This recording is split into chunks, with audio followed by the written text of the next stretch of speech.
श्री कृष्ण भगवद्गीता का 7वां अध्याय श्लोक नंबर 2 ज्ञानाते यहाँ सभी ज्ञान मिलिंद वक्षायाम बसते युवान पिहुजना योग्यता तब्वमा वशिष्यते। इसका अंत्यर्थ है, तेरे लिए मैं तो यह विज्ञान सहित ज्ञान संपूर्णता से कहूँगा जिसको जानने के बाद फिर इस विषय में जानने योग्य अन्य कुछ विशेष नहीं रहेगा।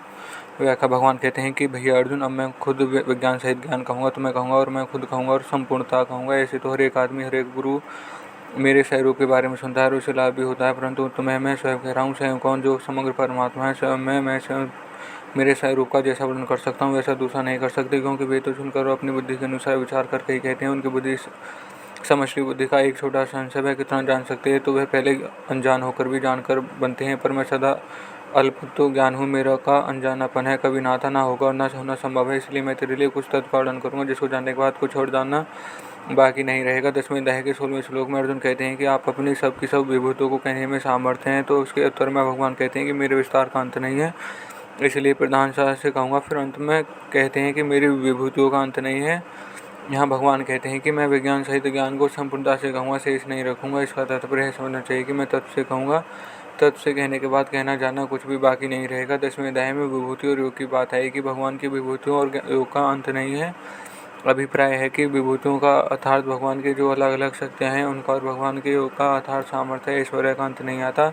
रामचरितमानस में कहा है, निर्गुण रूप सुलभ अति सगुण ज्ञान नहीं कोई, सुगम अगम नाना चरित सुनी मुनि ब्रह्म हुई। तात्पर्य है कि सगुण भगवान का जो प्रभाव है, ऐश्वर्य है, उसका अंत नहीं। जब तक अंत नहीं आता तब तक उसको जानना मनुष्य की बुद्धि के बाहर की बात है, परंतु जो वास्तविक बात है उसको मनुष्य सुगमता से समझ सकता है। जैसे सोने के गहने कितने होते हैं उसको मनुष्य नहीं जान सकता, क्योंकि गहनों का अंत नहीं है, परंतु उन सब गहनों में तत्व से एक सोना ही है, इसको तो मनुष्य जान ही सकता है। ऐसे ही परमात्मा की संपूर्ण विभूतियों और सामर्थ्य को कोई जान नहीं सकता, परंतु उन सब में तत्व से एक ही परमात्मा है, इसको तो मनुष्य तत्व से जान ही सकता है।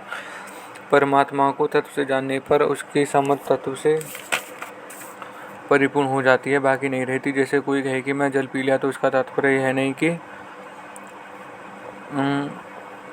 कि प्रत्युत हमारी प्यास का अंत हुआ है। इस तरह से परमात्मा को तत्व से समझ लेने पर परमात्मा के ज्ञान अंत नहीं हुआ, प्रत्युत हमारी अपनी जो समझ है, जिज्ञासा वह पूर्ण हुई है, उसका अंत हुआ और उसमें केवल परमात्मा ही रह गया।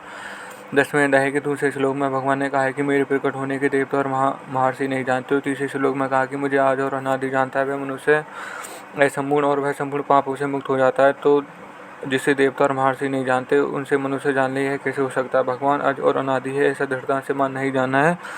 मनुष्य भगवान को अज और अनादि मान ही नहीं सकता, परंतु जैसे बालक अपनी माँ के विवाह की बारात नहीं दे सकता, ऐसे ही सब प्राणियों के आदि तथा स्वयं अनादि भगवान को देवता ऋषि महर्षि तत्व जीव मुक्त आदि नहीं जान सकते। इस प्रकार भगवान के अवतार लेने को लीला ऐश्वर्य को कोई जान नहीं सकता, क्योंकि वे अपार हैं, अगाध हैं, अनंत हैं, परंतु उसको तत्व से तो जान ही सकते हैं। परमात्मा को जानने के लिए ज्ञान योग में जानकारी की प्रधानता रहती है और भक्ति योग में मान्यता की प्रधानता रहती है। जो वास्तविक मान्यता होती है वह एक दृढ़ होती है, उसको कोई इधर उधर नहीं कर सकता। अर्थात मानने वाला जब तक अपनी मान्यता को ना छोड़े तब तक उसकी मान्यता को कोई छुड़ा नहीं सकता। जैसे मनुष्य संसार के पदार्थों के अपने लिए उपयोगी मान रखा है, तो इस मान्यता को स्वयं छोड़े बिना दूसरा कोई छुड़ा नहीं सकता, परंतु स्वयं इस बात को जान लें कि सब पदार्थ उत्पन्न नष्ट होने वाले हैं, तो इस मान्यता को मनुष्य छोड़ सकता है, क्योंकि यह मान्यता असत्य है, झूठी है। यह असत्य मान्यता को दूसरा भी कुछ छुड़ा नहीं सकता। तब तो वास्तविक परमात्मा के सबके मूल में है, उसको कोई मान ले तो यह मान्यता कैसे छूट सकती है?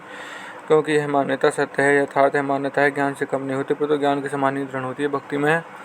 भक्ति मार्ग में मानना मुख्य होता है। जैसे 10वें अध्याय के पहले श्लोक में भगवान ने अर्जुन ने कहा कि महाबो अर्जुन, मैं तेरे हित के लिए परम वचन कहता हूँ, तुम सुनो, अर्थात तुम वचन को मान लो। वहाँ भक्ति का प्रकरण है, तो वहाँ मानने की बात कहते हैं। ज्ञान मार्ग में जानना मुख्य होता है। जैसे 14वें अध्याय के पहले श्लोक में भगवान ने कहा है कि मैं फिर ज्ञानों में उत्पन्न और सर्वोत्कृष्ट ज्ञान कहता हूँ, जिसको जानने से सबके सब मुनि परम सिद्धि से प्राप्त हुए, वहाँ ज्ञान का प्रकरण है, तो वहाँ जानने की बात कहते हैं। भक्ति मार्ग में मनुष्य मान करके जान लेता है और ज्ञान मार्ग में जान करके मान लेता है, पूर्ण होने पर दोनों की एकता हो जाती है। संसार में भगवान ही पैदा होते हैं और उसमें लीन होता है, इसलिए भगवान इस संसार के महाकारण है, ऐसा मानना ज्ञान है। भगवान के सिवाय और कोई चीज़ है ही नहीं, सब कुछ भगवान है, स्वयं भगवान ही सब कुछ बने हुए हैं, ऐसा अनुभव हो जाना विज्ञान है। अपरा और परा प्रकृति मेरी है, इनके संयोग से संपूर्ण प्राणियों में उत्पत्ति होती है और मैं इस संपूर्ण जगत का महाकारण हूँ, ऐसा कहकर भगवान ने ज्ञान बताया। मेरे सिवाय अन्य कोई है ही नहीं। सूत के दाग में उसकी सूत की बनी हुई मणियों को तरह सब कुछ मेरे से अतोपृतभूत है, ऐसा कहकर भगवान ने विज्ञान बताया। जल में रस, चंद्र रूप से प्रभा में इत्यादि संपूर्ण भूतों का सनातन बीज हूँ। मैं सात्विक, राजस और तामस भाव मेरे से ही होते हैं, ऐसा कहकर ज्ञान बताया। ये मेरे में और मैं इनमें नहीं हूँ, अर्थात सब कुछ मैं ही हूँ, क्योंकि इनकी स्वतंत्रता सत्ता नहीं है। ऐसा कहकर विज्ञान बताया, जो मेरे सभी गुणों की अलग सत्ता मान लेता है वह मोहित हो जाता है, परंतु जो गुणों से मोहित न होकर अर्थात ये गुण भगवान से होते हैं और भगवान में ही लीन होते हैं ऐसा मानकर मेरे शरण होता है वह गुणमयी माया को तर जाता है। ऐसे मेरे शरण होने वाले 4 प्रकार के भक्त होते हैं, अर्थार्थी, आर्त, जिज्ञासु और ज्ञानी प्रेमी। ये सभी उदार हैं, पर ज्ञानी यथार्थ प्रेमी मेरे को अत्यंत प्रिय है और मेरी आत्मा ही है। ऐसा कहकर ज्ञान बताया, जिसको सब कुछ वासुदेव है ऐसा अनुभव हो जाता है वह महात्मा अत्यंत दुर्लभ है। ऐसा कहकर विज्ञान बताया, मेरे को न मानकर तो कामनाओं के कारण देवताओं को शरण हो जाते हैं, उनको अंत वाला फल मिलता है, और जो मेरे शरण हो जाते हैं उनको मैं मिल जाता हूँ। जो मुझे आज अविनाशी नहीं जानते उनके सामने तो मैं प्रकट नहीं होता। मैं भूत, भविष्य और वर्तमान तीनों कालों में उनसे रहने वाले समूह प्राणियों को जानता हूँ, पर मेरे को कोई नहीं जानता। जो द्वंद्व मोह से मोहित हो जाते हैं वे बार बार जन्म मरण के प्राप्त होते हैं। जो एक निश्चय करके मेरे वचन में लग जाते हैं उनके पाप नष्ट हो जाते हैं, अर्थात निर्द्वंद हो जाते हैं। ऐसा कहकर ज्ञान बताया, जो मेरा आश्रय लेते हैं वे ब्रह्म, आध्यात्म, कर्म, अधिभूत, अधिदेव और अधियोग्य जान जाते हैं, अर्थात चराचर सब कुछ मैं हूँ ऐसा उनको अनुभव हो जाता है। ऐसा कहकर विज्ञान बताया, विज्ञान सहित ज्ञान को जानने के लिए जानना बाकी नहीं रहता। तात्पर्य है कि मेरे सिवाय संसार का मूल कोई संसार है ही नहीं, केवल मैं हूँ और तत्व से कुछ वासुदेव हैं और कोई है ही नहीं। ऐसा जान लेगा तो जानना बाकी कैसे रहेगा, क्योंकि इसके सिवाय एक दूसरा कोई जानने योग्य है ही नहीं। यदि एक परमात्मा को न जानकर संसार की बहुत सी विधाओं में जान भी लिया तो वास्तव में कुछ नहीं हो सकता। कोरा परिश्रम भी क्या है, जानना कुछ बाकी नहीं रहता। इसका तात्पर्य है कि ज्ञानियों से मन से बुद्धि से जो परमात्मा को जानता है वह वास्तव में पूर्ण जानना नहीं है। कारण है कि ये इंद्रिया, मन और बुद्धि प्राकृत है, इसलिए ये प्रकृति से अतीत तत्व को जान नहीं सकते। स्वयं जब परमात्मा के शरण हो जाता है तब स्वयं ही परमात्मा को जानता है, इसलिए परमात्मा को स्वयं से ही जाना जा सकता है, मन बुद्धि आदि से नहीं। परिशिष्ट परा और अपरा प्रकृति स्वतंत्र सत्ता नहीं है। यह ज्ञान और परापरा सब कुछ भगवान है, यह विज्ञान नहीं है। तो अहम सहित सब कुछ भगवान है, यही विज्ञान सहित ज्ञान है। ज्ञातव्यम है, जिसको अवश्य जानना चाहिए और जाना जा सकता है उसको ज्ञातव्य कहते हैं। विज्ञान सहित ज्ञान को अर्थात भगवान को समग्र रूप से जानने के बाद फिर जानने को कुछ विशेष नहीं रहता, अर्थात जो यथार्थ तत्व जानना चाहता है उसके लिए जानना कुछ भी बाकी नहीं रहता।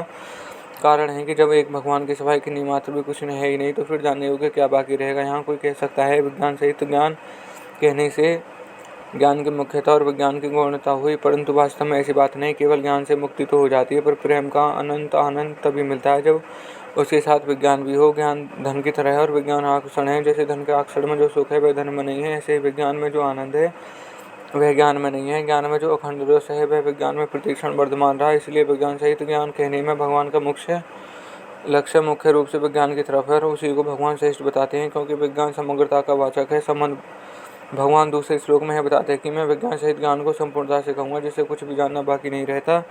सब जानना बाकी रहता ही नहीं तो फिर सब मनुष्य उस तत्व को क्यों नहीं लेते। इसके उत्तर में आगे का श्लोक करते हैं और यह श्लोक यहीं समाप्त होता है। धन्यवाद।